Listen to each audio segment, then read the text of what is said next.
qulqulloota Gooftaan jaalatamtan akkam jirtu.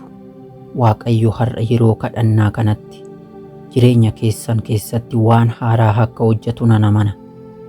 Hafuurri qulqulluun gaafii isin keessa jiruuf deebii akka kennuuf hamma xumuraatti anaa wajjin akka kadhattan isin affeera.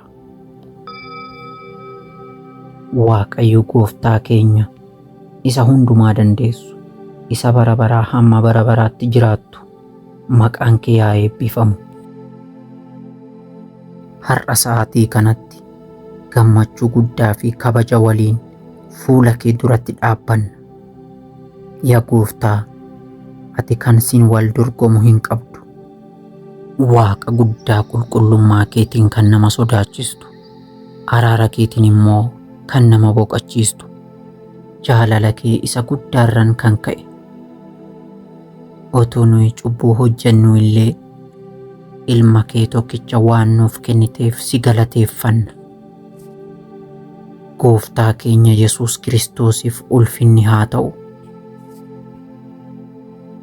Hoolaa nuuf qalamee dhiiga isaa nuuf kan dhangalaase, hixaa cubbuu fi du'a jalaa kan nu baase, addunyaa badaa jalaa nu foo'ee ofitti kan nu araarsee, isaaf ulfinnii fi galanni haa ta'u. Ati kaleessa, har'as hamma bara baraattis jiraatadha. Ammas immoo qajeelummaa fi dhugaadhaan firdii kennuuf kan dhufu mootii moototaa fi gooftaa gooftotaa kan ta'e Yesuus Kiristoosiif ulfinaa fi sagada ni finna. Si waaqeffannas. Yaa Gooftaa, ati teessoo kee irra jirta. Addunyaan yoo raafamte, gaarreewwanis gara galaana keessatti yoo lixan, ati garuu hin raafamtu. Guddina kee duratti sodaan ni rooma'a. Ifa kee duratti dukkannis ni baqata. Har'as kadhannaa kana keessatti nagaan kee akka lagaa akka yaa'u, hafuurri kees mana keenya irratti akka moo'u ni kadhanna. Ulfinni, galannii fi humni bara baraan siif haa ta'u. Isinan jajjabeessa. Ulfinni, galannii fi humni bara baraan siif haa ta'u jedhaatii barreessaa. Yaa Gooftaa, Fayyisaa keenya Yesuus Kiristoos, tiksee lubbuu keenyaa kan taate, har'a fuula kee duratti kan dhaabbannu dandeettii ofii keenyatiin otoo hin taane, abdii guddaa ati nuuf kennite irratti hirkanneeti. Akkuma wangeela Yohaannis boqonnaa 10 irratti, ani tiksee gaariidha, tiksee gaariin lubbuu isaa hoolota isaatiif ni kenna nuun jette. Yaa Gooftaa, addunyaan sodaadhaan yoo guutamtellee, yaaddoon keessa keenyaa yoo baay'atellee, nuyi garuu sagalee kee ni dhageenya. Ati hoolota koo nan beeka, isaanis na duukaa bu'u. Ani jireenya bara baraa isaaniif nan kenna. Isaanis bara baraaf hin badan. Harka koo keessaas namni isaan butu hin jiru jetteetta. Yaa Gooftaa, ani dadhabaa yoonan ta'ellee mana kee keessatti cimee kanan dhaabadheef humna kootiin otoo hin taane, harka kee isa jabaadhaan waan na qabdeefi. Sodaan yoo na marse, onneen koos yoo raafame, dubbiin kee inni harka koo keessaa namni isin butu hin jiru jedhu sun gaachana naaf haa ta'u. Ati kaleessa na wajjin turte, har'as na wajjin jirta, borus immoo na wajjin jiraatta. Yaa tiksee koo, jaalala kee isa hin jijjiiramnee fi harka kee isa jabaadhaan na eegi. Akkuma dubbii keetii, inni si eegu hin rafu, kunoo inni Israa'el eegu hin rafu hin mugus jedhamee barreeffame. Yeroo nani boqoddu, yeroo halkan hammaatuu fi yeroo sodaan na marsu hundumaa ijji kee narra akka jiru nan beeka. Yaa Waaqayyo, ati waan hin rafnee fi waan hin mukneef sodaadhaan hin raafamu. Ati dammaqxee yoo na eegde, dukkanni naaf ni ifa. Yaa tiksee koo, nagaa keetiin na boqochiisi. Humna keetiin na dhaabi. Hafuurri sodaa narraa haa fagaatu. Hafuurri boqonnaa fi jaalalaa onnee koo keessatti haa moo'u. Labsadhaa. Harka isaa keessaa namni na butu hin jiru jedhaatii barreessaa. Ammas maqaa Gooftaa Yesuus Kiristoosiin jireenya namoota nu hordofanii fi nu dhaggeeffatan irratti hafuura sodaa fi yaaddoo olaantummaa fudhatee jiru aangoo dubbii keetiin ni mormina. Akkuma Waaqayyo hafuura humnaa kan jaalalaa fi kan of qabu malee hafuura ija laafinaa nuuf hin laanne jedhamee barreeffame. Ati yaa hafuura sodaa, guyyaa har'aa irraa jalqabee sammuu fi onnee namoota nu hordofan irratti aangoon ati qabdu kan cabe haa ta'u. Gooftaan hafuura jabinaa fi amantii isin irratti dhangalaaseera. Yaa Gooftaa, sodaarraa kan ka'e kan dhokatee fi awwaalamee ture kennaan keessa isaanii har'a haa mul'atu.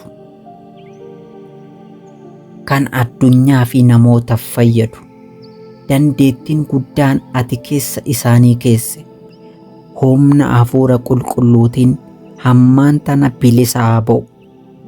Wanti isaan qabbaneesse, abdii isaan kutachiise fi gara duubatti isaan harkise hidhaan hammayyaa kamiyyuu maqaa Yesuusiin akka gagaa ibidda duratti baqutti haa baqu. Har'a bilisummaa guutuu ni labsina. Waaqayyo inni bara baraa iddoo dahoo keeti. Harkisaa inni bara baraas si jala jira. Keessa deebii 33:27. Yaa Gooftaa, onneen keenya meeshaa addunyaa dhumurratti akka hin hirkanne nu gargaari. Diinni meeshaan yoo hir'atu sodaa fi naasuu onnee namootaa keessatti facaasuu yaala.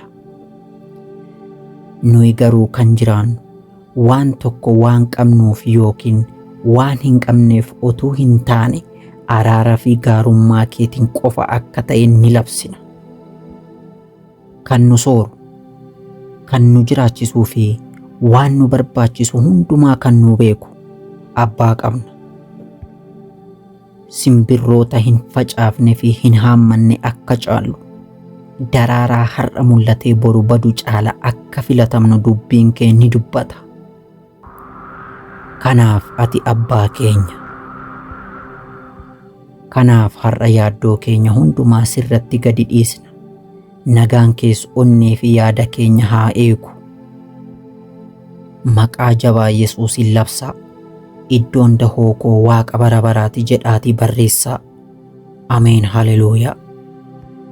Ammas sagalee guddaa fi gammachuudhaan maqaa mootii guddaa Waaqayyoo ni galateeffanna.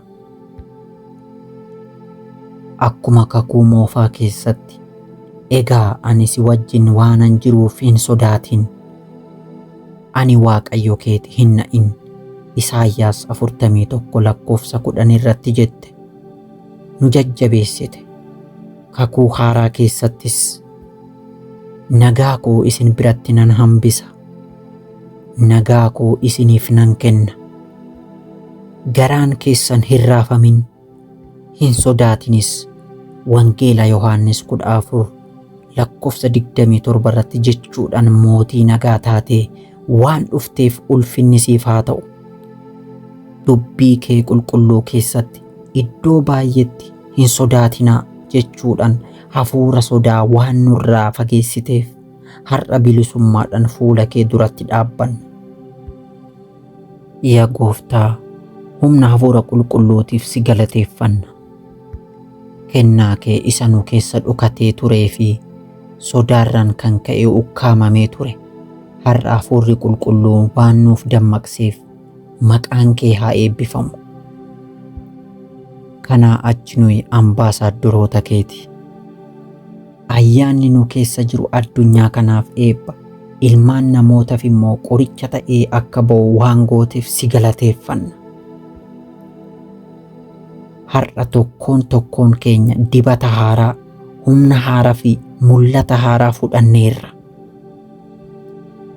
Sa'aatii kanarraa jalqabee mana keenya, hojii keenya, barnoota keenya fi bakka jireenya keenyaa hundumaa irratti eebbi kee fi humni fayyina kee nu wajjin akka jiru ni labsina. Imalli jireenya dinqisiisa fi eebbifamaa moo'ichaan guutame nu dura jira. Barri diinni hin dandeessan itti jedhu xumurameera. Nuyi garuu Kiristoosin isa humna naaf kennuun hundumaa nan danda'a jechaa moo'ichaan ni baana. Waan nu dhageesseef, waan nu fayyistee fi nagaa keetiin waan nu boqochiisteef si galateeffanna. Guyyaan kun guyyaa moo'ichaati. Guyyaan kun guyyaa bilisummaati. Maqaa jabaa Gooftaa Yesuus Kiristoosiin. Ameen.